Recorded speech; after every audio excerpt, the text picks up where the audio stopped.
What's up, everybody? Kane fans, Kane haters, and people who randomly stumbled onto this channel by accident. Please stick around. Talk some football with us.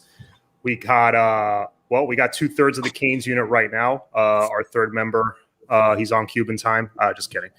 He's running a couple minutes behind. Kane Dup will join us soon, but we got Concrete from the Concrete 1K show. You can follow him there on YouTube. He's got his own channel. Great content there. Go through and subscribe if you have not already. So Concrete, we got a spring game coming up this weekend. Yeah, man. I'm excited for it. Yeah, man. You know what I'm saying? I don't think Miami spring game has it ever been televised. It has a couple times. They did like on ESPN Plus or something. Oh man, what year was it? I know Barrios was on the team. That I know for sure. Okay. So I want to say it was 2016, 2017. Maybe Kaya was quarterbacking. It might have been that. It was probably that first year with Mark Richt, which would make sense. We got a lot of attention that year. Yeah. Dang, I do not remember that. That's crazy. Yeah, I caught some of it. I remember, but yeah, man, first time in a while. It's a rarity. We're not usually televised. For that reason, it's probably going to be a lot of vanilla stuff. You know, we play we played the best program in the nation week one, and they're going to have like every camera and everything imaginable, every angle, looking at everything we're doing. So oh yeah, man, they're gonna look at the coaches, look at what type of water girl we got, water boy. Saying like, damn, how quick are they going to the field, man? I don't know. We could take advantage of that. I'm saying it's a very elite program, man. And sounds like it goes by NFL standards, but I don't know. What up, Greg Bush? What it do, man? Greg, always supporting, always on the channel. Let's see. Sigmund is in the building. What's up, man? Man. Did you end up catching any of the interviews? I did. I was just about to ask. I caught the Charleston Rambo interview. I heard a little bit of the I don't know if the Avante interview was yesterday or today, but I saw like a clip of that online. And what was the other one? Yeah, and Avery Huff. I wanted to ask you about first of all, the Avante Williams thing. I don't know if you happen to catch when they asked him a couple questions like, oh, what do you think are the difference? Like, what are the differences between the quarterbacks? What are their similarities? He's like, next question. I kind of like that, man. I was like, yeah, man, some of them need to hear that. And like the dude, it felt like they felt so shocked when he said that. Like that question. Oh, what'd you say?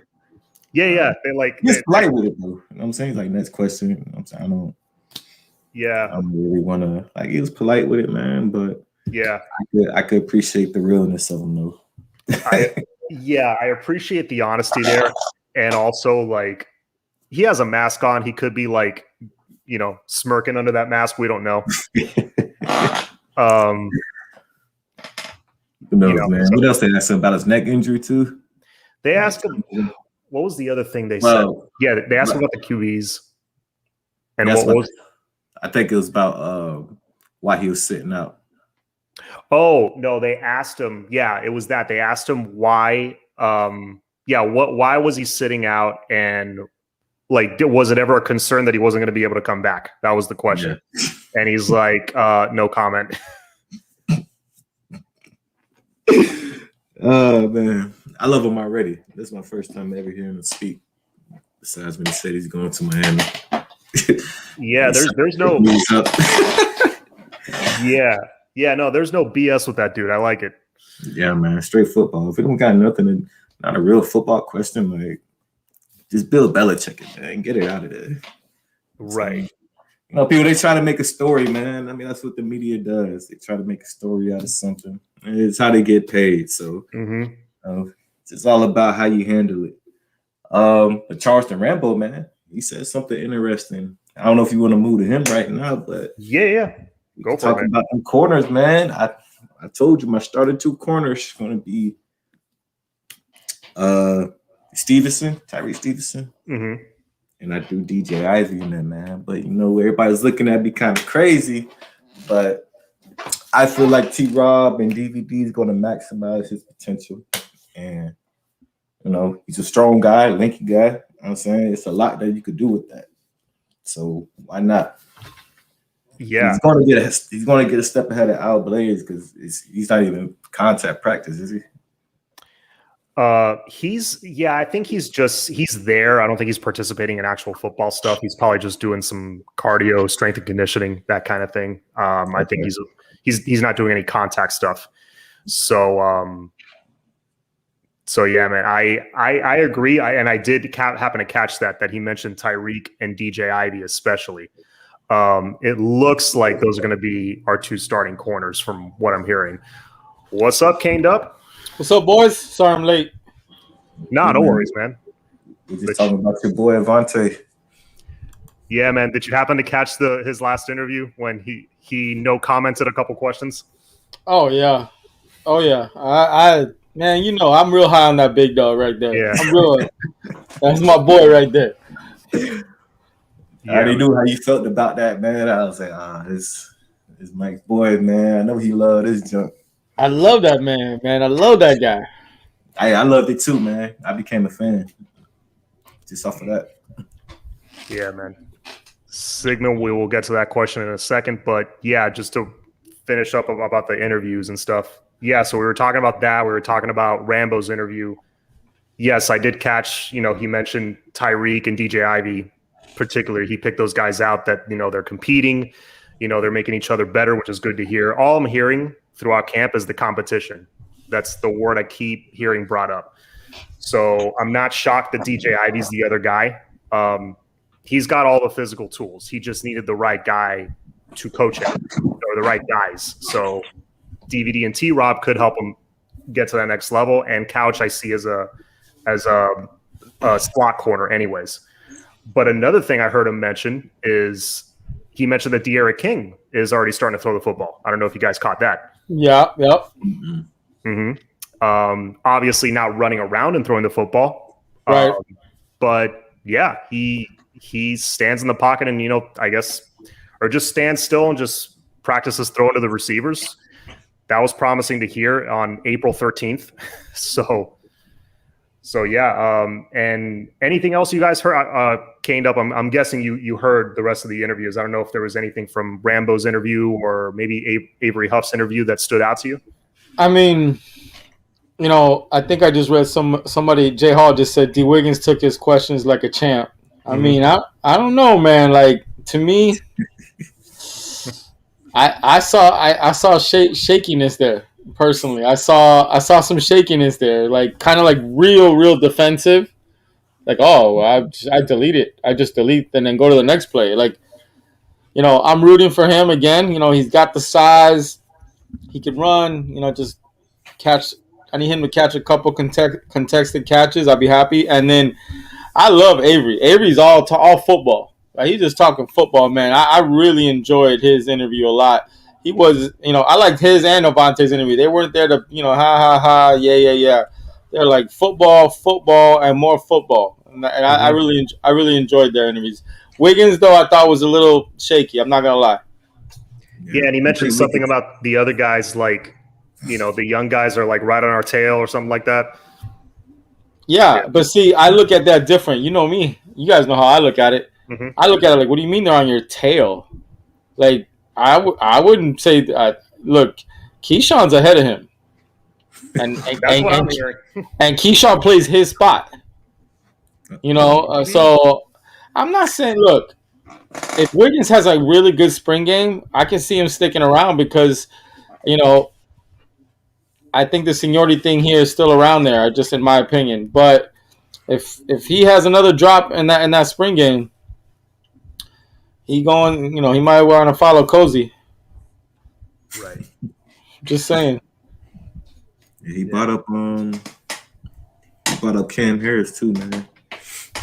He said Cam said he was going to hurdle somebody to get to the end zone, and he ended up hurdling Durbin Hall.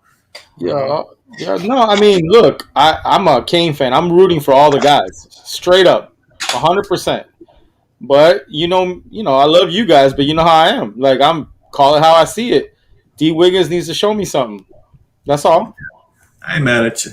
Hey, pretty sure we all tired of the drops, man. You know what I'm saying? Until he show everybody something, hey, I'm Keyshawn Smith all day. No, same. I'm for whoever earns it. But yeah, that's the common thing I heard from everybody was the competition, and also I heard a lot of we're going after practice to watch film or going after practice to run extra routes. I'm hearing a lot of that as well, so that's all good to hear. I wanted to try to hit this question before we keep going. Is there a rule coming for the image and rule change coming for the image and likeness? Have you guys heard anything new regarding that? No, I haven't. I mean, I thought it was coming into existence this year, and you already saw what UCF did with the jerseys, right? Yeah, I thought it was brilliant. I mean, I actually hate on it a little bit because I think that was a great idea. You know what I mean? Yeah, but that was a really good idea. Like marketing wise, wow! Like you gotta give him credit. You gotta give him credit. That's a really good move. But I think Miami has something up their sleeve. I'm sure. Too. Yeah, they said they're taking classes for that too. So. Yeah, man. What do you see? I was just gonna say, yeah, they're taking classes for that. I know they're planning on like federal regulations and stuff to make adjustments to it. Like, oh, you can't be, advertising for like a tobacco company, a gambling company, stuff like that. They're going to put some restrictions around it. That's what I've heard. That was the plan, but this was like months ago and I haven't heard anything new since then. So, but as we go hearing more, obviously we'll update you guys. Let's see. Les in the building. What's up? Like the avatar. That's D's problem. He thinks he's entitled. You know what it is, Randy? I think he's really feeling competition for the first time in his career. If it makes him better, I'm on board. If it makes him better, Yeah. I gotta see again. All those numbers sound good. I want to see him go up and get a 50-50 ball. That's all I need to see. I just need to see that one time, and I'm gonna just lean over his way. Mm-hmm. Absolutely. Yo, Les. Y'all think we're going to hear from Pope before the spring is over? That's a good question because from what we're hearing that, yeah, they're moving him to the slot and he's doing well in practice, but we're not hearing specific things from, like, oh, he caught a couple touchdowns in this scrimmage or things like we're not hearing specific stuff. But I'm very confident that if there's a 5 or 6 man rotation, he's going to be in it. That's what it's sounding like. But playing the slot position, which is his natural position. What do you guys think? Mike Harley's still playing the slot, right? He's playing the start, but Mike Harley can move around. He can play the outside. He can play the slot. Whereas, Pope is a little more limited. Yeah, you still can't deny his talent, man. So I think that's the reason why they kind of still give him a chance. Maybe his potential. He's about to be a senior. He got pretty much his last chance right here, man. You know what I'm saying? If you don't get it together, you got guys behind him that's pretty hungry. And guys coming in that's going to be pretty hungry too. Exactly. We talked about the slot. And Mike Harley might end up playing the slot. But like you said, you can move him around. And then you got Restrepo, who's been having a hell of a spring. So, yeah, this is it, my boy. Yeah, that comment by Randy. Why is he feeling the competition? What has he done to start? BSC. I'm not going to fight you too much on that one, Randy. I'm just saying this is the toughest the competition has been in that wide receiver room, and he is feeling it, it seems like. But we'll see if it'll either make him fold or it'll make him better. Yeah. It's on fire right now. Yeah, man. And it's not just there at every position, but it's only gonna boil up even more as time goes on. Absolutely. Yeah, because now in the summer, guys are gonna be hitting that weight room, and it's only gonna pick up from here. Yeah. Man, I love it, man. It's so much competition. Nobody can get comfortable, man. Even much as we say he's going to start with D'Eriq King. You know what I'm saying? Van Dyke was still gonna be playing for that starting role, man. You know what I'm saying? I don't think he's gonna lay down. Like King start to have a bad game, Van Dyke finna come in there. He's gonna try to light it up. No, 100%. So there was another thing I wanted to ask you guys. Coach Lashley earlier in the week or last week mentioned that in this offense he wants to have one running back, mainly one running back carrying the load. Like ideally, that's what he wants. What do you guys think about that? Because on the surface, yeah, that sounds good. You want one guy leading the way, but you got 5 4-star running backs on this team. So what do you guys think he really meant by that? Do you think he's going to spread the wealth? Do you think he's going to stick to one guy that's kind of his favorite? What do you Caned Up? What do you think? I'm on record. I think Chaney's the best back, but I don't think Cam is nothing to sneeze at, and I think Rooster is running hard for his size, and he could just pop a big one any second. I really don't see how he's going to do that, honestly, what Coach Lashley said. I don't see it. I think he's going to play the hot hand, personally. I know, look, the coaches are saying what they're supposed to say. You guys were just talking about competition. It's not competition until one of the seniors gets sat down. You could talk about competition until Wiggins isn't put at third string, and then we see how he reacts. That's not competition, in my opinion. If you keep putting him in the one spot, how is that competition? That's a good point. You know what I mean? Yeah. So you're right. We'll see. I believe there's a lot more talent pushing these guys, but the truth is we don't really know about the seniority card. We don't. We assume that it's going to go away, but we don't know. That's number one. But number two, as far as the backs go, to get back to what you're saying, look, I think Cam jumping over that guy is the most played highlight I've seen in the last 3 months. Mm-hmm. So, and apparently D. Wiggins said Cam told him he was going to do that like 2 plays before that. He's like, I'm going to jump over somebody. And then we went and just jumped over somebody. So, look, Cam is going to fight for reps, and he deserves the reps. And I think Rooster was just hurt, because if Rooster wasn't hurt last year, he was getting reps too. I still think Chaney and every all reports are Chaney's that guy. He's that guy. Do I think he gets more reps? Yeah, 20, and the other guys just get sprinkled. I don't know about that. Yeah. To go to your earlier point about seniority, we're gonna find out in the spring game. You know what I'm saying? And then after that, we go on from there. And so we really don't get to see any practice on the scrimmage, but the spring game, even though it's gonna be as vanilla as it is, that's cool. You know what I'm saying? But we still get to see whatever they give us. Mm-hmm. All right, take it from there. As far as the running backs, lastly, I think it's either 2 ways with that. Either he was saying, I would like to have a one guy to carry the load. You know what I'm saying?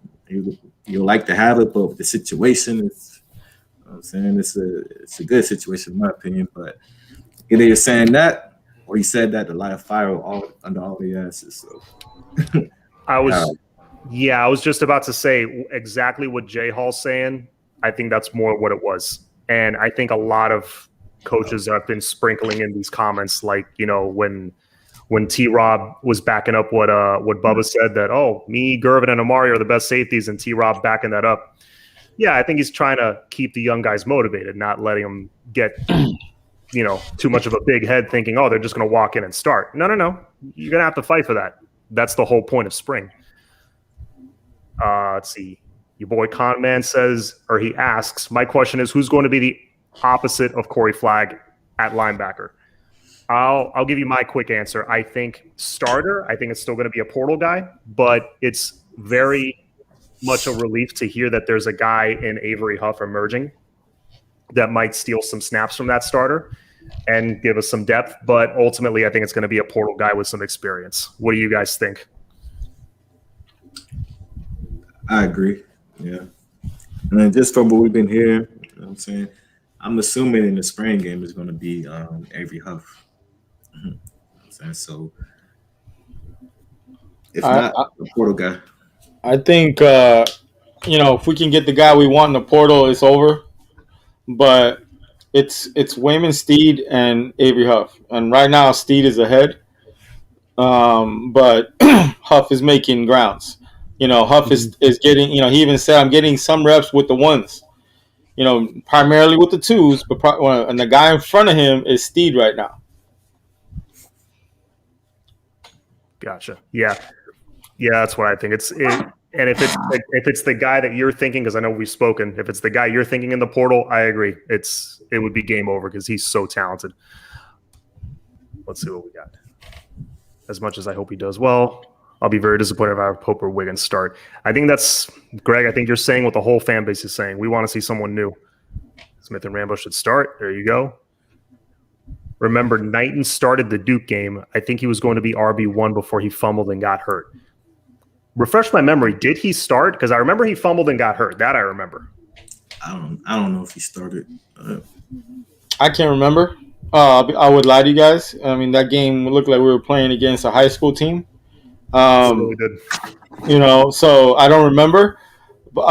Cuban Kane, you might be right, bro. And if you are, appreciate that nugget. I don't remember if you started. I believe you. I think. Look, we're blessed at that running back position, guys. I wouldn't like if Cam was starting, I wouldn't be pissed. If Chaney's starting, I wouldn't be pissed. If Rooster starts, I wouldn't be pissed. I like all three guys. I just think Chaney's that guy, but I don't think there's a big drop off. No, totally agree. I think Chaney's the one guy of the group that, on top of being special, the one thing that stands out the most is that even when there's no hole there, it looks like there's no room to run, he somehow finds a way to bust through and get 5 or 6 yards. Yeah, he just rips through arm tackles. And then if there's a little seam, second level, like in a blink. Yeah, he's right. Knighton did start. Anybody watch that 2 games spring? Positive things for who? Miami? What? That old line was atrocious. J-Ho, where did you hear that at? Was it the announcers on ACC Network? Because they always prop up whatever team they're watching. That's kind of their job. That's why I said it was positive for who? Miami? I definitely watched the game. I actually rewatched the game. That transfer they got, Johnson, is really, really good. Really good. He's going to probably be their best defensive guy. I think one of the receivers looked pretty good. And I think their O-line is atrocious. Yeah, I think that should be nice. That O-line looks bad. Like really, really bad. And small. Small. Yeah. I mean, we'll see. I think Coach Norvell is a good coach. I think you give him a full spring, a full summer. I still say Florida State's going to be competitive next year. I see them winning 6 or 7 games next year. Yeah. I have a hard time seeing them win more than 6, to be honest, because I looked at their schedule, and it's a tough schedule. They got Notre Dame on there. They got us. Yeah. They got Clemson. There's like 4 or 5 automatic losses. Losses. What was that? Those are like 5 blowout losses. There's at least 4 blowout losses for sure. Blowouts. I don't know, man. I'm just bro. Listen, you guys know there's 3 teams that I despise. It's FSU, Ohio State, and Notre Dame. I despise those teams, right? But that's a good coach over there, man. He came in, he walked into an absolute garbage fire. Like that the team he walked into last year in a COVID season, okay? Those guys they never bought in. Half that team transferred, half that team quit, throughout the year. They looked terrible, right? They're going to be much better than people think they are. I'm not threatened by them at all because I just think we're better at almost every position. And I like our staff. But I'm in the minority, bro. I can say, I know it. But I think they're going to be competitive. I really do. Man, yeah, Norvell's a good coach. I agree with you, man. But they just do not have the talent, bro. If you don't got an O line, it's a wrap. You're not wrong. You're not wrong, bro. I left that spring game going, ugh. Yeah, Like, ooh, they got some ways to go. I was expecting to be a little more impressed. You know what I mean? I was expecting to be a little more impressed. Yeah. I saw McKenzie throw 2 good balls. 2. He ain't starting. He can't with that one line. He threw a couple good balls, but yeah, he's gonna have to have the protection because look at the offense that he played in at UCF. It's not gonna be the same. It's not gonna be the same thing. They need Jordan Travis. They need somebody mobile back there. Yeah. Let's see what else. Cry me a river for the whole schedule. I hated them. I hope they never win. Yeah. Tell us how you really feel, Randy. If we're worried about Florida State, Manny needs to pack his bags. We're losing one game this year. Everybody knows what game that is. I agree. Man, I agree with that. I mean, I'm not worried about at all. I'm just saying I don't see 52-10. I don't see them sucking this year is what I'm trying to say. I see them being a 500 team. Okay. Well, you're on record. I mean, yeah. I am. Yeah. It's Brad's in the building. What's up, Brad? If they do give us a tough game, I will give you all the props in the world. I'm not saying tough. I'm saying we still win by 2 touchdowns. 2 maybe 17 points. They look so bad in the spring game. I hate saying this out loud because they look like a high school team, right? Let's just call it how I see it. It's just a couple guys didn't play in that game that are starters. Their best O lineman didn't play. I did a little homework on it, and then their best D lineman get hurt. I'm not sure. Their best guy on defense was the guy that came over in the transfer portal. Yeah. They had to take him out. They had to take him out because he just was destroying the scrimmage. He wouldn't let nobody play. Go back and watch it. Yeah. Every time he was in the game, he blew up the play. Yeah, I think that was something. I think they're saying they took him out, and then they still kept getting hella sacks. Yeah. Desmond's still predicting blowout. I would be so happy, bro. I would be so happy. Predicting / hoping it's another blowout, but it being in Tallahassee and all that stuff. And yes, I agree. Norvell's a good coach. I'm seeing 48-21, something like that, but I still see us winning by 3 or 4 touchdowns, honestly. They had big name recruits on that visit to the scrimmage. Stay in the hotel room. Yeah, I heard some stuff. About some of those visits. Bro, their best O-line can't carry Jalen Rivers' jock. Their best O-lineman might be half the size of Jalen Rivers. That I will totally agree with.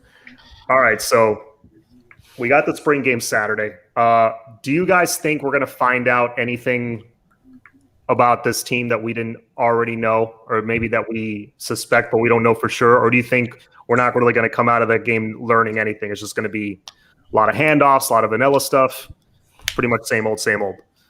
I think some position changes, like Zach McLeod, we can see how good the D-line is, really. So that's something we could find out.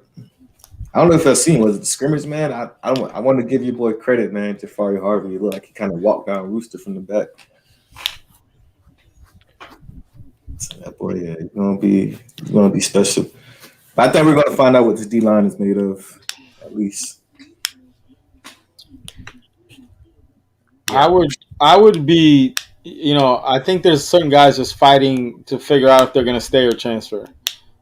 I don't think we're going to find out a lot about the team, in my opinion, because it's going to be so vanilla, Mm-hmm. I want to just come out healthy. I don't want no injuries, that's my prayer. But I think there's a couple guys that are going to have to get a lot of snaps that are on the fence of what their future is like. And I think if you look into that, the spring game is going to be really interesting. If you're looking for cool blitzes, cool play design, I don't think you're going to see nothing like that. But I think there's 3 to 6 guys that are going to get a lot of snaps, and then they're going to have a conversation after, and then it's going to be a real eye-opening conversation. At the end of the day, it could be good, it could be bad. Mm-hmm. I like to hear Kitch's name again. I like to hear Cam Williams' name again. I like to hear Avery Huff's name again. These are boys that I want to hear. And other than that, let's see who else. Yeah, just don't get hurt, bro. I don't want no injuries. Like, I like everything the way it's going. Other than that, because I think there's a plan already in motion for a lot of this stuff, no matter what happens on Saturday. Agreed. We're going to see a lot of deep balls. I don't know about a lot, but I think we're going to see a couple. We're going to see a couple trick plays that we're probably not going to use in the season. Just for fun. What I do hope we see is, Randy just said one of them. 2 things. One is the communication between the QBs and the wide receivers. I hope that's there. I hope there's a lot of completions. They're not going to really be pushing the ball downfield too aggressively, but we'll see we'll get a little taste of that Rhett Lashley tempo. And I want to see the guys in the trenches, offense and defense. I want to see them battling. I want to see, like, if the D line's racking up some TFLs and some sacks, I want to see the O-line bounce back right away. I want to see them make adjustments, and I want to see that constant tug of war between the 2 sides. I don't want to just see one side dominate. I'll tell you, I don't know if you guys have caught this. I haven't said this anywhere yet. It's just something that's been stuck in my mind. Every time they show a highlight of that RPO, it doesn't look smooth. Has anybody else noticed that? It looks like if it's TBD doing it, which is usually the guy they're showing in the highlight. It's been multiple different highlights and multiple practices that they've shown this, and it doesn't look natural. It looks like it just doesn't look right. I'm going to be looking to see how that little fake exchange or exchange goes. It just looks, even when they didn't even have like guys coming out, when they were just going through the motions at practice, that it didn't look smooth to me. I'm not gonna lie. Yeah, I didn't really notice that too much. I'm gonna be honest. The thing I worry about on the RPOs is the exchange, like when the quarterback has to pull it away from the running back. I think I remember seeing one highlight where there was a little bobble. I don't know, maybe you're talking about that sloppiness, but it's a timing thing, right? Like, yeah. RPO is supposed to be like one rhythm, one smooth rhythm. Mm-hmm. It looks like a Spanish guy is dancing with a white girl. You know what I mean? That's what it looks like. It looks like they're on they're listening to 2 different. It just looks like 2 different things. Cuban Kane, you damn right. You damn right. Is what would Flo break if 6 or 8 drop a pat? I might break that mirror that's right there. I might. My couch is over here, so I may throw something directly at it. Right. The crazy thing is, I'm rooting for these guys. I want them to ball out. I really do. I want a very short leash, though. If I see 1 or 2 drops, what you mean 2? It shouldn't even get to 2. If you're wide open and a ball hits you in the hands and you drop it, you're out of that game. Oh, man. How often do Alabama, Clemson, or those receivers drop a ball? It doesn't happen every game, that's for sure. Yeah, look. 4-year guys, man. Just going to leave it at that. I hope they do really well. Mm-hmm. Any word of recruits there? Yeah, what?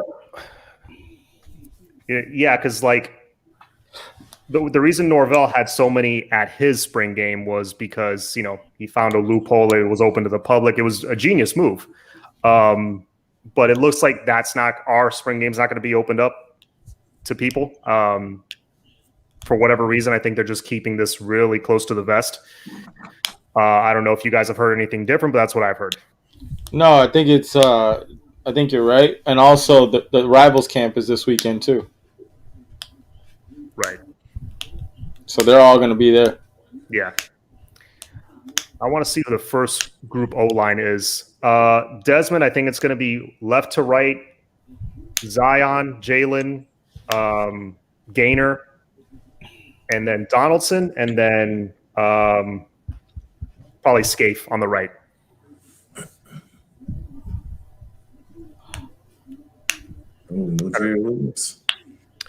I think Scaife is already beating him, and he's already starting to surpass him, I think.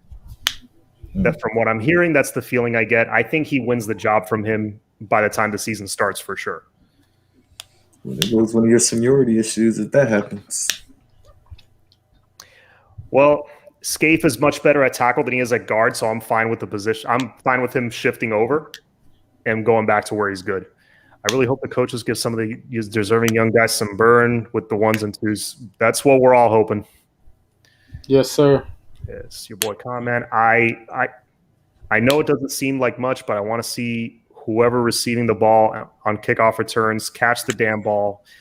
Yeah, our special teams has, not just last year, our special teams has sucked for a while. And I don't mean kicking and punting. That was obviously great last year, but how many, like, wherever the punt, when we're receiving a punt, wherever the punt ends up, that's pretty much where we're starting. We never get any yards back.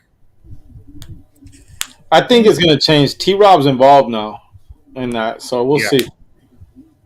Yeah, Corbin, that ain't nothing small. He said it don't seem like much, but special teams plays a huge part. I agree. That's a big deal, bro. That's a big deal. Yeah. I heard Wholesome One was talking about this, about the return game earlier in the week, that, yeah, it's a very important facet of Miami Hurricanes football that, for whatever reason, they kind of ignored. But when Miami was great, yeah, we had solid offenses. We can score. But where we were dominant was defense. And almost once a game, we'd return a kick or a punt on you. Yep. We would flip the field. Right. Exactly. And that's big for momentum. Whenever the game was close and Hester would just, or Roscoe Parrish would just run one back on you, blink of an eye, it's like, oh my God, what do we have to do to beat these guys? And that's what that does. It's a backbreaker. So if your speaker goes out one more time, you're out. yeah, bro. I'm on that leash too. Bring in the young buck, man. Bring in that young buck. That's I haven't heard your speaker go out though. Nah, he's just messing with me. He's just I think he's just saying like, yeah, man. If you too, bro. Like I agree. Same standard.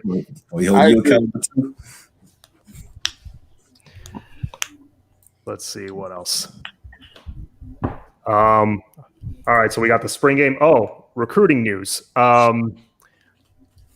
know a lot of visits. I don't know if you guys in the chat have been following up or keeping up with this on Twitter and stuff, but there are a lot of visits coming in June. Oh yeah, those first couple weeks. I mean, you name them, they're visiting in those couple of weeks. Who is one guy that is visiting, one or two guys that is visiting that you think, like, come hell or high water, we have to get these one or two guys? If this happens, kind of like the Jacurri thing, then more of a snowball will take effect. We go ahead, Flo. I would say, he's one of my favorites, right? Wesley's my favorite recruit right now, but I would say Spells is a must. Like, we got to keep him. I think because I actually think we have a good chance. We're fighting against West Virginia. He's going to get more offers for sure. West Virginia has a good recruiter. I can't remember his name right now. He does a really good job down here in South Florida. So I know a lot of people are like, oh, Miami or West Virginia. That's an easy decision. West Virginia's coming plucking guys here left and right. They got a good recruiter that has a good. I can't remember the guy's name right now. I think Spells is the guy that I think we can land, that we need to land. Now, I'll give you a hopeful. That I don't know how it's gonna go because he's got like a million offers. I think your boy, the wide receiver. What's his name? The big wide receiver. Oh my God. Jaden Gibson. Yes, Jaden Gibson. I think Jaden Gibson is someone that Miami just hasn't had anything like that in a long time. I mean, because you can't say Cager because they're even he's even bigger than Cager.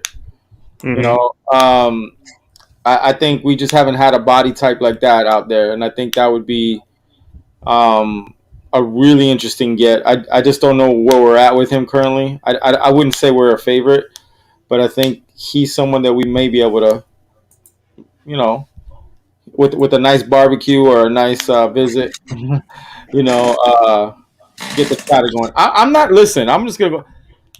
I think recruiting is going to change a lot this year, not because these young men are so excited they get the hell out of their house now and go see a bunch of other places, Mhm. and they're going to take full advantage. Everyone's going to wine and dine them. I just really going to wait until the season starts to really start believing some of these guys, and that's not like throwing shade on them. They should totally rock this and enjoy this to the fullest, right? But I'm not going to look too much into a commit or a decommit. You know, FSU had a decommit today. They lost their 3-star wide receiver.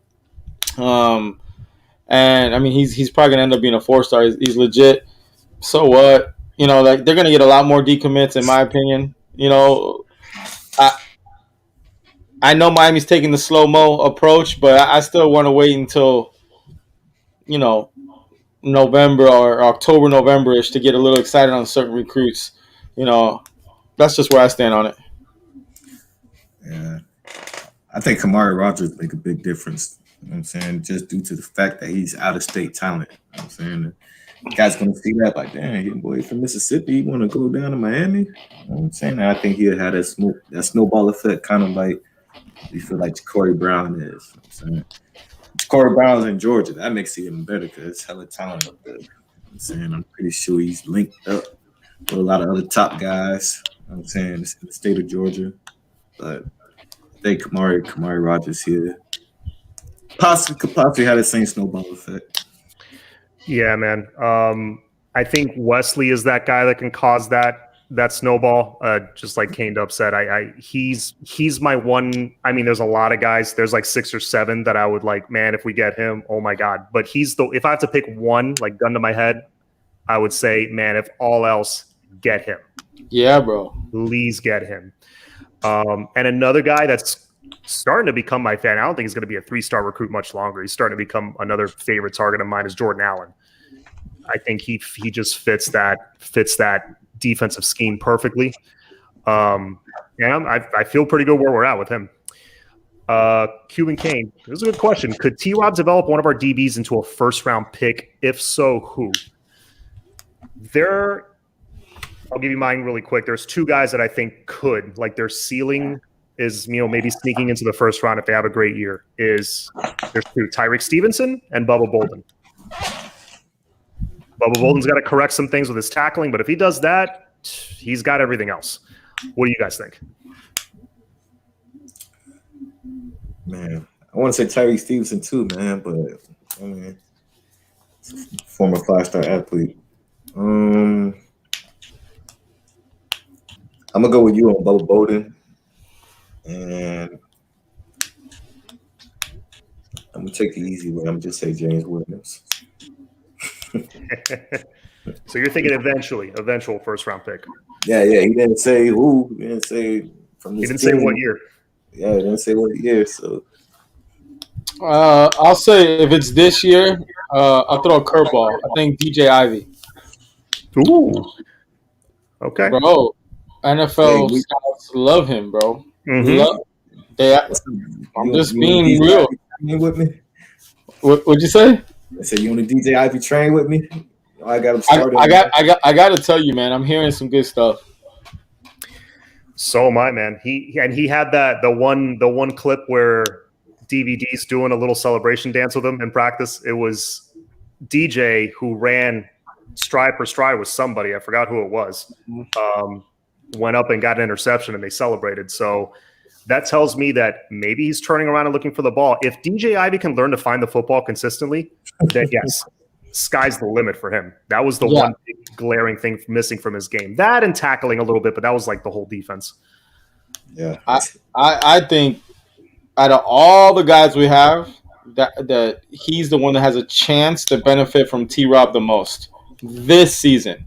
Because I think you want to talk about first round talent. Mm-hmm.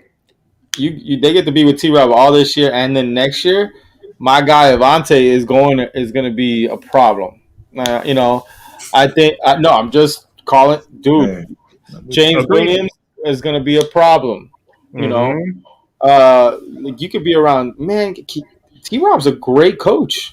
Again, we talked about it the other day. He's going to have another first round corner going in this draft. Another one. Yep. Who was a 3-star or like Yeah. a low 3-star, low 4-star when he got Depends where you looked at. Depends where you look. I think he was a 4-star on 247, but like ranked 23rd in the nation among corners. Those guys are usually not first rounders, and he developed into one. 904 Kane, what's up? He always has great questions. Can we talk about the narrative of Manny playing seniority over talent? I want to talk about the flip side of it instead of bashing Manny. Can we talk about how he's loyal to these players? I'm going to let one of you guys, Concrete shaking his head already. Nah, look, I'll start with it. Manny's that guy, Like, I think Manny has really done a great job of learning and making adjustments. But he is loyal. Shaq, Pickney, McLeod, I don't know how involved he is, honestly, with Wiggins and Pope, because I think that's more Likens. But those backers were Manny. I love the loyalty personally, but it's his job if he doesn't make the move. At the end of the day, so I think Manny makes the move if these guys aren't waking up. But I think he does it smooth, just like he got rid of his boys. He didn't get rid of his boys fired. They just happen to find other jobs. Mm-hmm. Like I think Manny is that dude. He's smooth. He knows what time it is. He knows how to make the moves without breaking that loyalty. So I agree. I agree with 904 Kane. I think it's a plus that Manny has that in his personality or character. I wonder if Manny's like such a smooth talker. Like Blake Baker didn't realize he took a demotion to like he got there. He said, "Oh man, I get to be back home, man. Yeah, it's a great opportunity for you." Like, man, I'm so excited. He gets there. He's like, "Damn, I took a demotion." Manny got me again. Yeah, you walk out of that meeting room. You're like, "What just happened?" But I'm with man. As far as that loyalty, yeah, it's cool, man. But when it comes to the game of football, like you can't really have no loyalty. Like, I mean, you love all your players regardless, man. But kind of like your coaching staff, like the situation with Al Golden, like that's his boy. Can't hire nobody that you can't fire, really, man. You know what I'm saying? So I don't think if it's damaging to the team, I don't think that loyalty to your boys, man. You gotta like he did with Zach McLeod, out smooth. All right, moving to DN.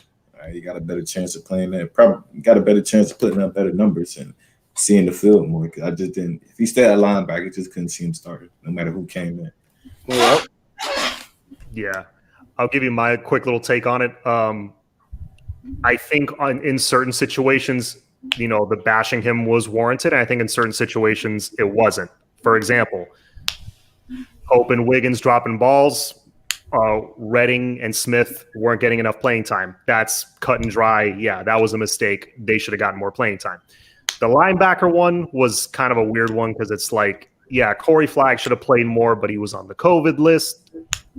At some point, they said he had issues with his cardio. That's why he dropped some weight. So, there's stuff behind the scenes we're not seeing. And that goes for a few of the defensive players. So it's not as easy as just, okay, take him out, put the other guy in. Remember, guys were on and off the COVID list. Guys were dealing with, at one point COVID hit the entire team. And they were really keeping it quiet, but some guys were really dealing with some stuff health-wise. So, got to keep that in mind. After the draft, we flipped the 4-star DN from FSU. Book it. I like where we're at there. I'll just say that. Talking about Nigel Lee Kelly. Yeah. What do you guys think? I agree. Yeah. Chris Colliver said Jalen Phillips was the best defensive player in the draft. Yeah, you heard that? I read that earlier. Yeah, he's drunk too. Yeah. Yeah, like I don't think he's number one on defense, but he's high up there. He's top 5, top 7, maybe. he came out in the right year. I'll tell you that. And I'm a Phillips guy, but If you were a player, wouldn't you appreciate Manny giving you opportunity to reach the next level? To an extent, everything is, it depends. That's the safe answer. It depends. To an extent, yes. But if you're dropping 5, 6, 7 balls in a bowl game and costing us the game, you need to be sacked. Yep, just keep it real, man. Let's see. I Kamari like Wilson. Manny, by the way, man. Manny's my guy. I like 80 to 90% of what Manny does. There's a few things I don't, but you know what? That's more than what I can say about the dude that used to wear a tie on the sideline. That was the reverse. I hated 99% of the stuff he did. Man, I feel like that era was just a blur to me, man. Oh, my God. I think I was in college most of the time, so that's why. I tell myself all the time, God really was looking out for me, because if he would have had me try to start a YouTube channel during that guy's tender, Oh, my God. Oh, you'll get no sponsors, man. I would have lost my mind I'd have been the cuckoo place, bro. Straight up. I would have been banned permanently from YouTube. Let's just say Yeah, that. I'd have lost it Yeah. completely. Speaking of which, if you'd like to support the channel, there's my PayPal down below. There you go. I'll let that. Perfect. Right in rhythm. Woo! Right rhythm. Speaking of channel, and if you haven't hit subscribe, please go hit that subscribe button. I'm trying to get to 1,000. I'm almost at 700. So thank you guys very much who have subscribed. But yeah, man, that Al Golden era, it was like we were a group of 5 school and not a good one. That's what it felt like. Mark Richt came in and he had his flaws, but it felt like we were a D1 program again when he was here. Yep. Yeah. I just didn't understand why he stayed so long, man. Like, he went 9-4. After that year, I think we were under 500. I'm like, yo, that's it right there, man. Like, That was 9 games was the ceiling for Golden, and it was because Donna Shalala loved him. There was a lot of things there. Kamari Wilson has a crystal ball to Georgia. Yep, I saw that. They seem to be the favorite, but it's not over till it's over. I've seen crazier stuff. I'm not saying we're going to flip them, but I've seen crazier stuff. Wesley is a must. I agree. Casey Cruz, what's up? Joe Zagacki, who actually gets to watch these practices. Joe Zagacki, who actually gets to watch these practices and scrimmages, said in an interview the other day that it still seems 6 and 8 will probably be your starters at wide receiver. By starter, do you mean they're getting the bulk of the snaps? Because that's the important thing. Because I really hope what they're saying is true, that it's a 6-man rotation. Bro, I wouldn't believe nothing that guy says. And you can get mad at me. Y'all can get mad at me. You can say I don't. Go follow his track record, right?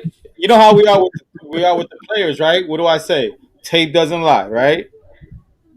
Mm-hmm. Go follow that dude's track record right there. I'm glad you said that. Dude had me stressed for a little bit, man. My heart rate just went up. Nice guy, really nice guy. I got nothing bad to say about him. He's a nice dude. He's a Kane nice guy, but yeah, no. Yeah, I just don't see Rambo not starting. Yeah, no, Rambo's going to start. Harley's going to start, and that's where I feel a lot better this year than last year. Because going into last year, Keyshawn is starting. Huh? Bro, they held him out of the scrimmage so he wouldn't get hurt. That should tell a lot. Like that should tell everybody. Oh shit, I didn't know that. Yeah. Bro, Keyshawn, Chaney, they were like, we seen enough. We're good with y'all. Wow. Yeah. Chaney didn't get no burn either. What the hell? Yeah, no, like last year, going into the season, I was confident about that many wide receivers. Like confident. This year, I'm very confident in Harley. Pretty confident in Rambo from what I'm hearing and seeing. And Keyshawn, I mean, we haven't seen it officially, but everything I'm hearing is another, we'll say 2.5. I'm confident about 2.5 receivers. Better than 0. I wonder how much Bob Shoop's on and his input's going to help us scouting and up-and-coming teams when we're ready to play. Caned Up, I know that's your guy, Shoop, so I'll let you field that one. What's your thoughts on that? Game changer. I'm talking like, again, for everybody that's in the chat, you guys are, I know you're Canes fans, so you probably have done your homework. This isn't just a regular ex-DC that's an analyst. This guy was a really, really good DC in the SEC, right? And he plays a very similar style that Manny likes to call. Now you're talking about an old school mind that has seen every offense, and is done well against, be able to scheme and scout ahead for us. That's just game. Miami hasn't had anything like that. So for us, it's a completely different world. And the dude is a genius, straight up. Mm-hmm. Who wasn't somebody that's on the staff, a defensive analyst? They said, "Or did Van Dyke come in as one?" I don't know if he was a defensive analyst. I would lie to you. I think they said somebody was, man. Ish was. Coach, yeah, Coach Ish was at Texas A&M. Yeah. Oh, I thought somebody was on Miami staff as it could be. It could be. I'm not. It could be. It could be. I don't know, but I just say that to say this, like whoever it was, if I'm assuming that was somebody that was very green with very little experience. So yeah, because you heard it coming in, like, come on. I'm sorry, I didn't mean to interrupt you, I'm just agreeing with you because you heard this in almost half the games. Tell me if you heard this line. Well, they were running something we didn't expect. We didn't prepare for that. Mm-hmm. Yep. I'll stab the television if I hear that crap again this year. Man. I will literally. Come on. Come on, football game of chess. First of all, like you're gonna see stuff like that. But so Concrete and I are getting you a new TV for Christmas. Please. Is that what's happening? I'm going to take all the money that I get donated for my channel and already put it to the side and use it for a new television when I break the TV. Yeah, man. No, I agree. Shoop, game changer. Not just a great defensive coordinator in the SEC, great in the Big Ten as well with Penn State. And I think a 2-time semifinalist for the Broyles Award, which is to the best assistant. Ooh. And one of those 2 times was a finalist. Him, Manny in 2018, and somebody else. Yeah, no, crazy. Zagacki also said the younger receivers haven't shown again. Cut that out, Casey Cruz. Come on, bro. You're trying to give Concrete a heart attack is what you're doing. That's what you're trying to do. Man, I like his picture though with his little young buck in the background. That's a cool picture. Yeah, but he's being too negative. Happy talk with Tuesday, Kane fans. Nah, man, he's just saying what he heard. I don't know if that's negativity. No. He's saying what he heard. That's valid. Right. I do, like you were saying about Zagacki, I think that man is, to me, he's the voice of the Hurricanes. Like him and DBJ are the voice. My favorite, though, as a kid, I think it was Mark Vandermeer is his name. Yep. He was the guy right before Zagacki, but they were all good. But I don't know. Zagacki, I agree. His track record is like I've never heard him say anything groundbreaking that turned out to be true. Yeah, just stick to calling games, man. Super nice guy. I heard that he's like one of the nicest people ever. So I'm not messing with him. His track record on stuff he predicts. I heard DJ Ivy played the way he played because they told him to. True. Okay. Yeah. True. Yeah. They were playing a certain style last year that did not fit what they're supposed to do. And also Rambo. Another thing, Rambo dropped a lot of nuggets. He did also mention that, I'm used to going up against zone coverage in the Big 12. I'm going up against a lot of man in the spring. I was like, good. That's one change that I needed to see happen on defense. He sent them boys bustling that boy, man. Yeah. Tyreek and DJ. Still plays number 1 talent. Randy, he's got so much number 1 talent. His third stringers are number 1 talent. His third stringers can start on almost any team in the ACC. Let's just leave it at that. I think Zagacki I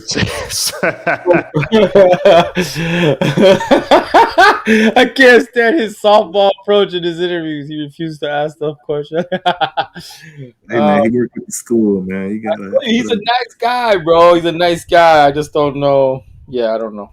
He's a company guy, man. I like his announcing though. He's the voice of the Canes, man. Like John said, I get excited just hearing his voice. Yeah, absolutely. You know? True words, Randy. Let's see what else. Maybe D and Pope can grow a pair. They know they just don't have it. Period. I hope you're wrong, man. Bush, I'm sure the university has something to do with that, though, but you're definitely right. Yeah, like I said, he's a company guy. Most definitely. Yeah, it's on the Manny Diaz show, of course. Appreciate the feedback, guys. All great answers. I appreciate it, 904. You have great questions, man. Did not feel like Kamari was coming from the start. Again, never say never, man. Don't say no. I will say this. I would be surprised if Kamari stays as a Georgia commit. I'm not saying we swim, but I think Bama could come in and swoop him. You know, it's early. He's a big prospect, big prospect. I just don't see Georgia holding on to him if he's kind of getting that crystal ball that early. Yeah. 904 says the receiver. I heard about this. The receiver who decommitted from FSU today is a 3/4-star recruit, depending on where you look. He's number one wide receiver out of Arkansas, rated pretty high in the nation. Yeah, it's kind of a feeding frenzy there. Anybody involved in FSU committing, decommitting. Yeah, man, for sure. He should be on our radar.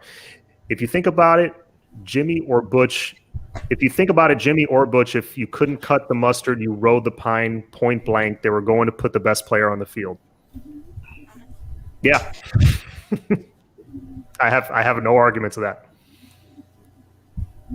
I remember when I was a kid, I don't know if you guys remember this, when Butch first took over. I mean, Concrete, you and I were probably like kids, but I remember this, that 96, 97, he came in and he was like, I'm going to play freshman, whether you people like it or not. And he got really bashed for that. Yep. It's funny. Today, he'd be loved for it. Yeah, right? Yeah. Today, it's a different time right now, though. Yeah. But Butch knew who he had, man, in those freshman classes. He had future legends. Loyalty does not mean keep playing players when they are not performing. I will flip out if McLeod has extended in-game minutes. Listen, man, he's doing very well at a new position. You got to keep that in mind. And he got recruited into a 3-4 system initially. Remember, he was being recruited by Golden to be more of an outside edge rusher. And Concrete, playing linebacker yourself, going from having your hand in the ground, just going after the quarterback, to dropping back and playing coverage, that's got to be an insanely tough transition. Yeah, we just moved this kid. He was playing linebacker. We ended up moving him D-line because he's like super green. I'm like, yeah, linebacker's not for you, man. Just get on the line and just get the quarterback.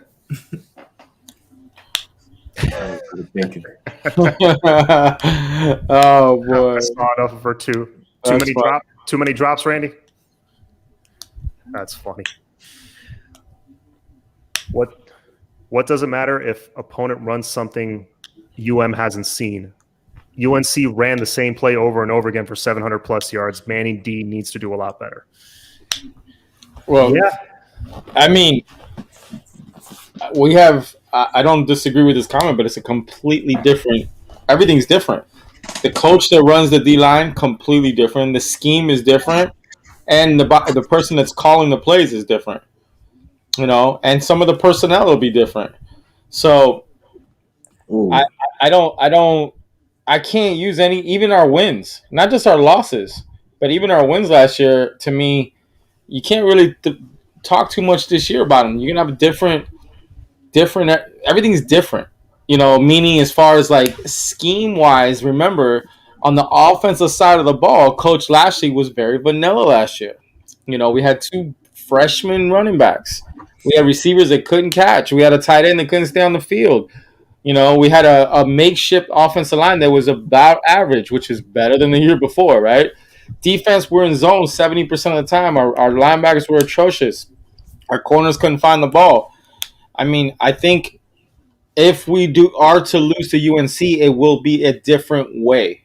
You know, I don't think it'll be any of those issues. But are we tackling better?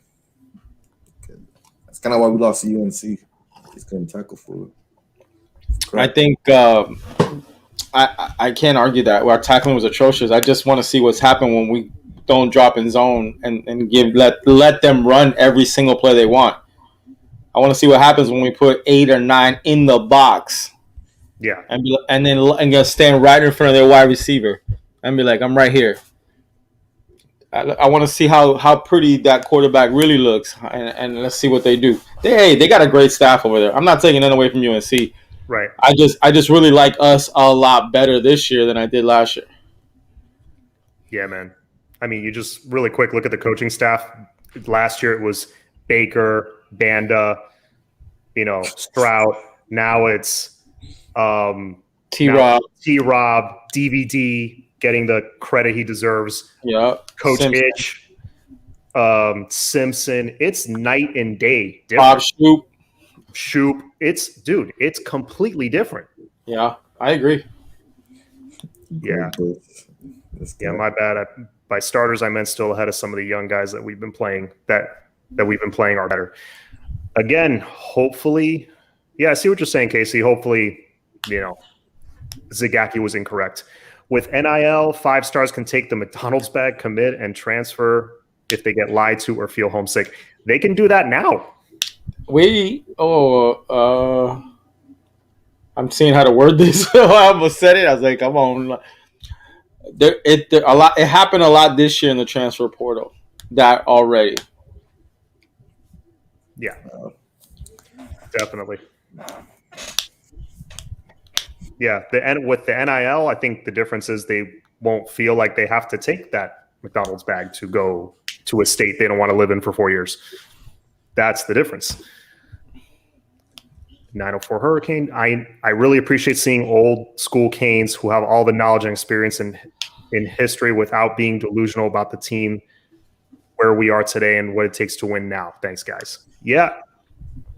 Though if there's anybody that's going to give it to you, like for real with no BS, it's former Canes.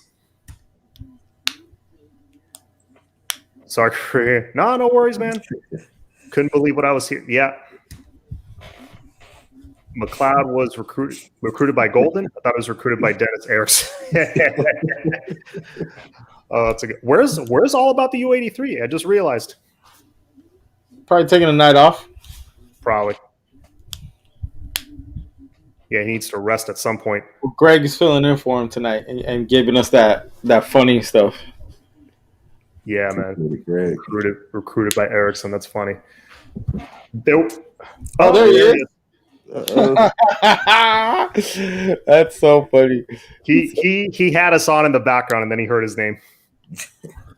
That signal out for him, man. He came through. Yeah, that's exactly what it was. It was the bat signal. Mm-hmm.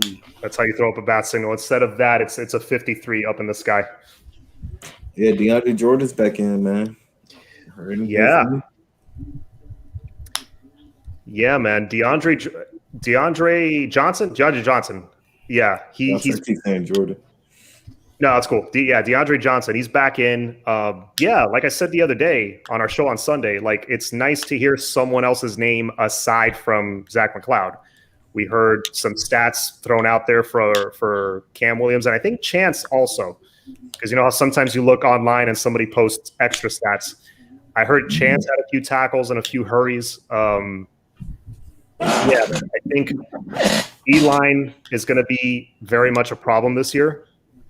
And what's up with your boy, man? Well, that's what I want to hear from Jafari Harvey. I'm really hoping that it's probably not this. It's probably that he hasn't been playing up to expectation. But I'm really hoping that he's making plays all over the field and they're just not saying it. Because the coaches can stand there and give you whatever stats they want. Yeah, they real. can leave certain things out. You know what I mean?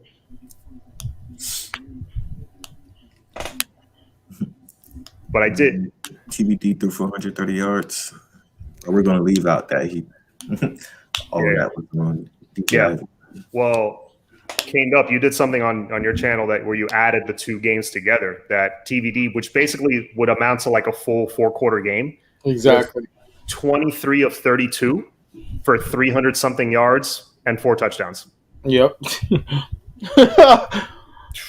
If that's what he averages, like in games where he should perform that way, not against like the Alabamas, but if he does that in games we should win, oof, we're going to blow teams out. He's going to put up video game numbers. He fits Coach Lashley's scheme better. I'm just telling y'all. I mean, I'm not. I think Derek King's the guy, and I want him to be the guy. I feel real stable with Derek King in there. You know, I feel real calm if Derek King's the quarterback. I'm not gonna lie, but I'm not worried. You know, I love what TVD's doing. I think he'll have growing pains for sure, like no one does not. You know, and then the fans will crush him and say Garcia when he has those. But I think he's that guy, man. I really think he's that guy. Bless you. 100%. Not that Steve. By the time TVD come in there, you know what I'm saying? Guys willing no injury to Derek King. By the time he get in there, he's a third-year guy. Yeah. So I don't think those growing pains. The asthma is going to be first quarter, the first game, and that's it. Yeah, you're right. I think this year he's going to get a lot of reps, clearly, you know, and I think that he'll probably show good and bad. I agree with you. I think maybe going into next year after he got these, he's going to play a lot this year. Let's just be straight up about that, you know. But I agree with you. I didn't think of it like that, but I'm just waiting for him to, you know, throw a bad pass, a couple look, and the fans go, Garcia. I love Garcia too, right? But I'm just saying, Garcia's going to do the same thing. Like, Garcia's going to have those growing pains too, you know? So here goes the start of the battle. Garcia versus TVD. What side you on?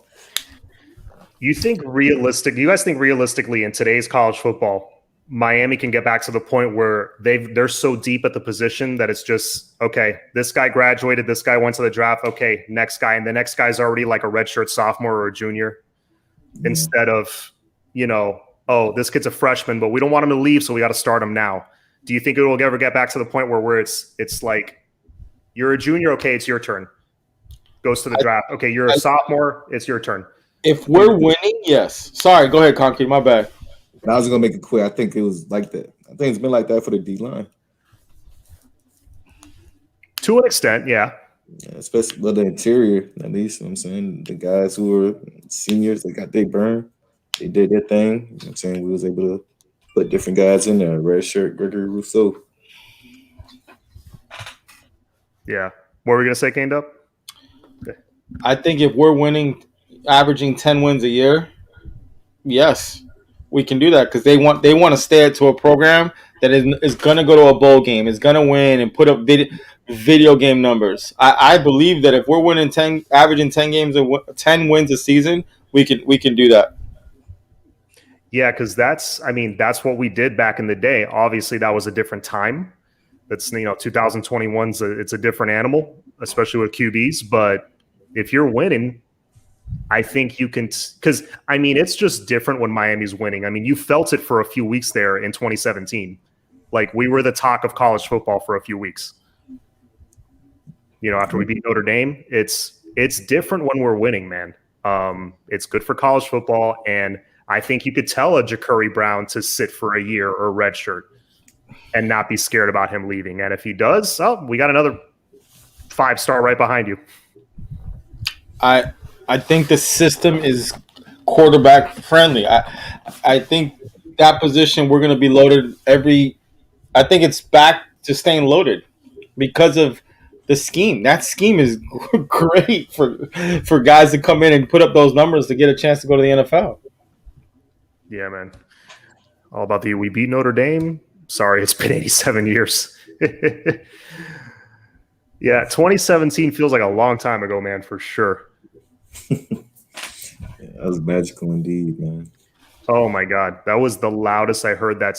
Like, I heard the Orange Bowl get pretty damn loud. Like for single plays, the Devin Hester run back against the Gators was probably the single loudest play I ever heard in the Orange Bowl.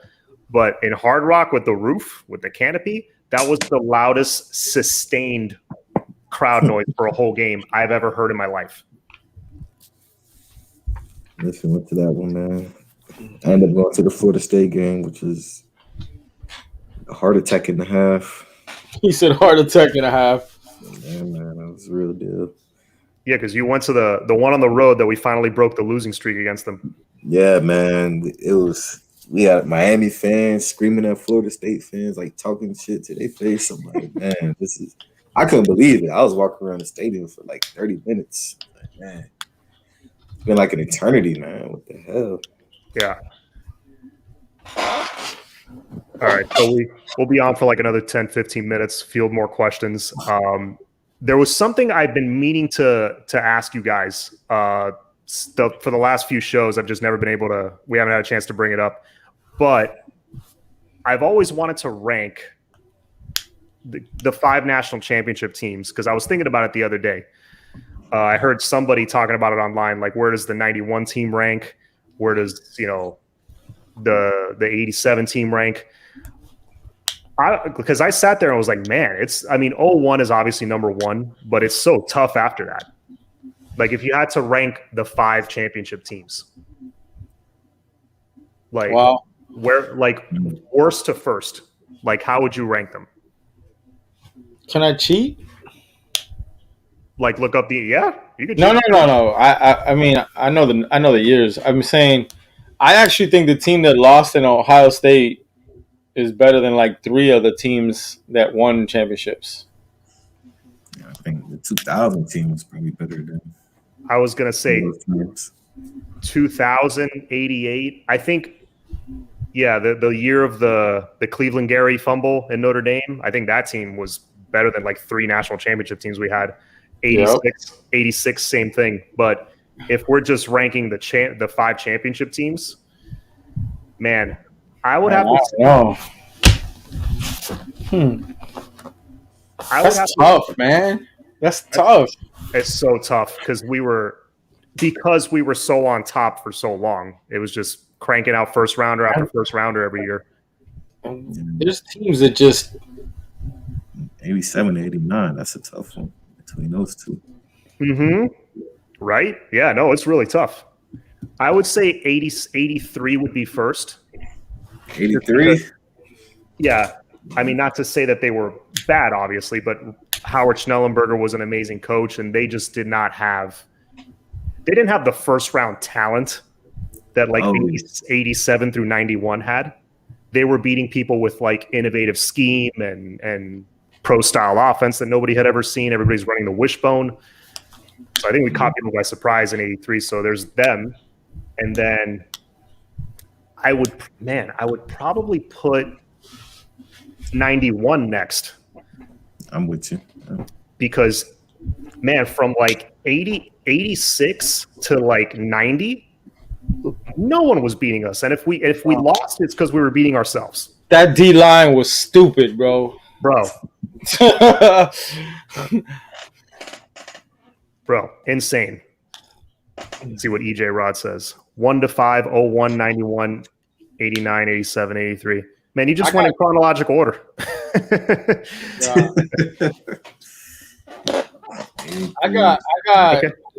I think 83 and 91 were the 2, and I think the other 3, good luck. Like I can't line up the other 3, honestly. 87 over 01, all about the youth. Look at this. I might be a little biased about 01 to some of the 90s, baby. Yeah, I might be too. 87, Irvin, Walsh, Blades Brothers, and that's just 1% of the team. It was that loaded. That was pretty unfair too. No. It was like on the D line, like Kane Dupp said, it was Cortez Kennedy and Russell Maryland. Good luck. Good luck running the football. Gosh. It was all those teams have a quarterback, man.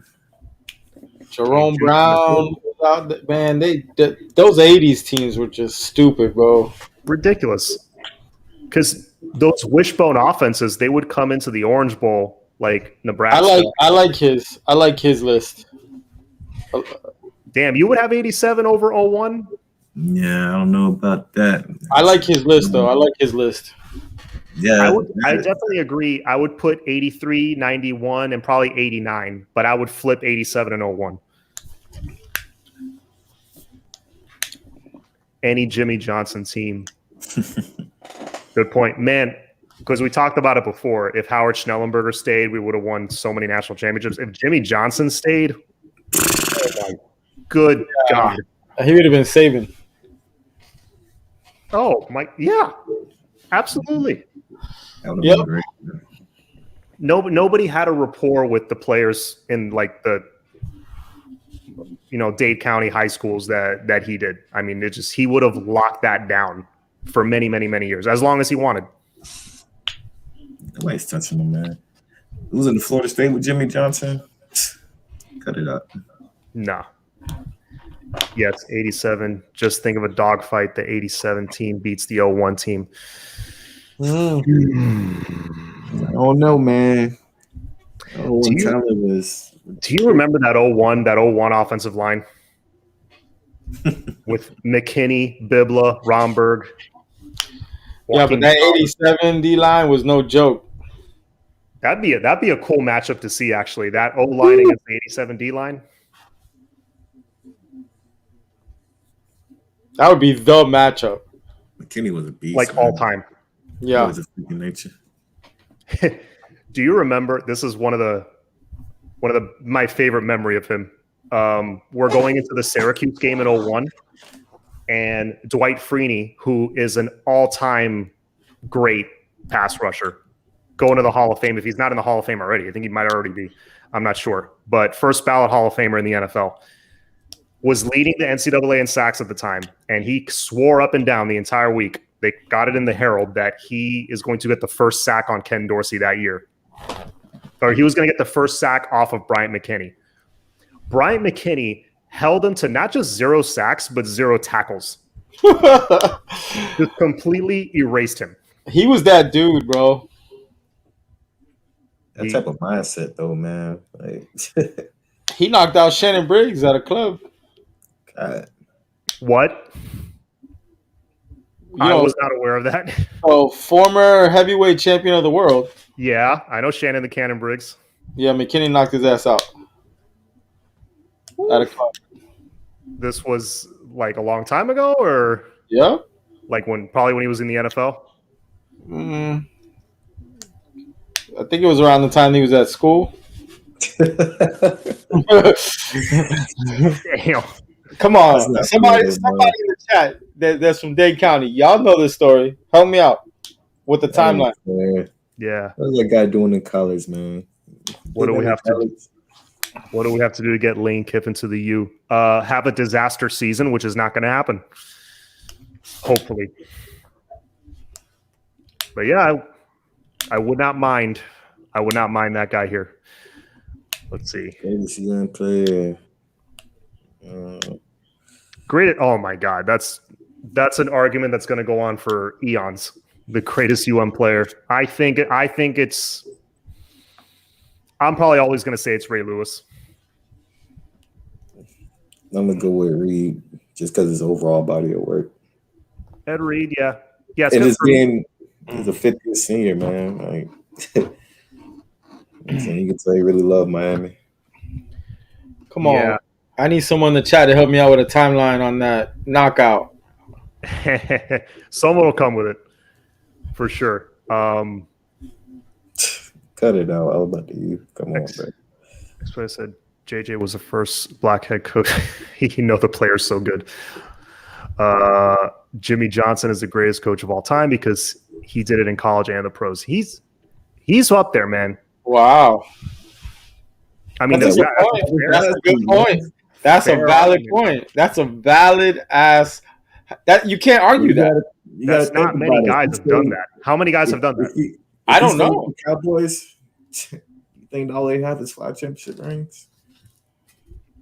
Well, Yeah, him and Jones couldn't be together that long, anyways. That's why That was Jones though, man. Yeah, that's facts.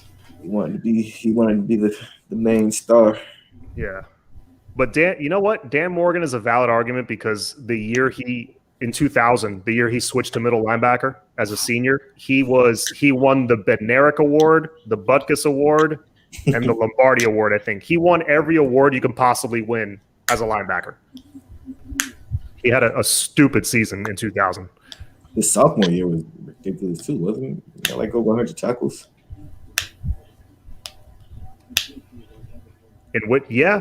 Since he was like a freshman, he was racking up insane numbers of tackles.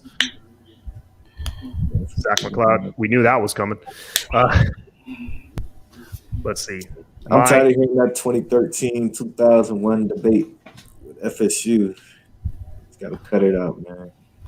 Oh my God! I heard. Yes, let's touch on this really quick. I heard people. Not just on, I don't listen to the Mark Rogers FSU show ever, except for after we annihilated them this year. Aside from that, I don't listen to it. But yeah, people actually have the audacity to argue that the 2013 team is up there with the 01 team or better. I don't even know who their best team is. They always switch between 2013 and 99. So. It's 99, 100%, no question. That 99 team was steamrolling everybody. They were a machine. But 2013, you had a generational talent at quarterback. Oh, yeah. You had 3 solid running backs. Carlos Jones, Devontae, and James Wilder. Yeah, James Wilder. Yeah, you had solid skill guys. You had solid defensive guys. But that team did not crank out eventually 17 first-rounders. They did not crank out guys that were future Hall of Famers. I think the 01 Canes team, like, when it's all said and done, will have like 6 Hall of Famers in the NFL. Yeah. Which is just absurd. So, no, there is no argument there. Another good one, somebody saying 2008 Gators. I think that's a better argument than 2013 Seminoles. That is a better argument and would be a better game, but I think our secondary would get Tebow's rhythm and feast on that slow delivery. Yeah, I think guys like Vilma, we got Tebow. They've been talking all this noise about him. All right, They'd be out of him. But those skill guys, man, they was loaded. Kraft is the best player we ever had. Best of all. Jerome Brown was the greatest. He created swag. You know what? Jerome Brown was one of the original guys in those mid-'80s teams. Because, like, 83, yeah, we were the champs. We caught everybody by surprise with our scheme, but we didn't have that Miami swag yet.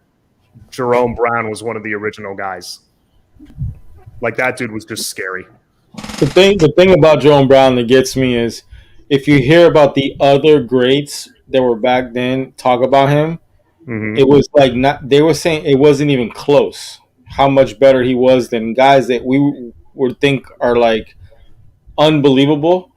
The way they talk about Jerome Brown was like, no, you don't understand. Like, you don't. He was like. They say he's like the GOAT at D-line, bro. Like, I'm just saying, like, and this is from big time names. Mm-hmm. No, there was nobody that had his quickness, his explosiveness at defensive tackle. I mean, he was 20 years ahead of his time. That's how good he was. Alonzo Highsmith. I don't know about GOAT, but he was a great player. Ed Reed confirmed. That must have been on the U Part 2, maybe.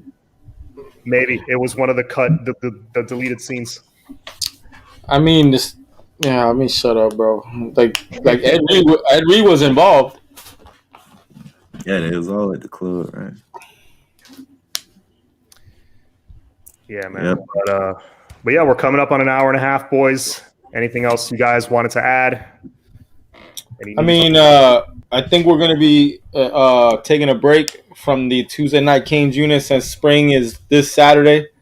You never know. We may pop on here and there in the summer if we get, but there's just not going to be much to really chop it up during the summer. I'm sure once everything starts moving around again, we're going to all get together on Tuesday nights. I think all of us are going to continue to do our individual shows, and we'll promote each other for sure on the nights that we're coming on. But I think on Tuesdays we're just gonna chill as far as the whole unit getting together, just because there's not much to tell y'all. You know what I mean? I think John's probably gonna do his show and talk about stuff that he wants. I know Concrete will. I'm gonna continue to do the Friday and Sunday and maybe talk a little NFL for the draft or whatever. I'm just saying, like, we'll let y'all know for sure what time it is. But I wanted to make sure you guys knew that we're not like stopping. We're just taking a break. Yep. Yeah, that's right. Well, Yeah. it was Reed was a junior, and there was a massive fight on the beach. Yeah, yeah. Yeah.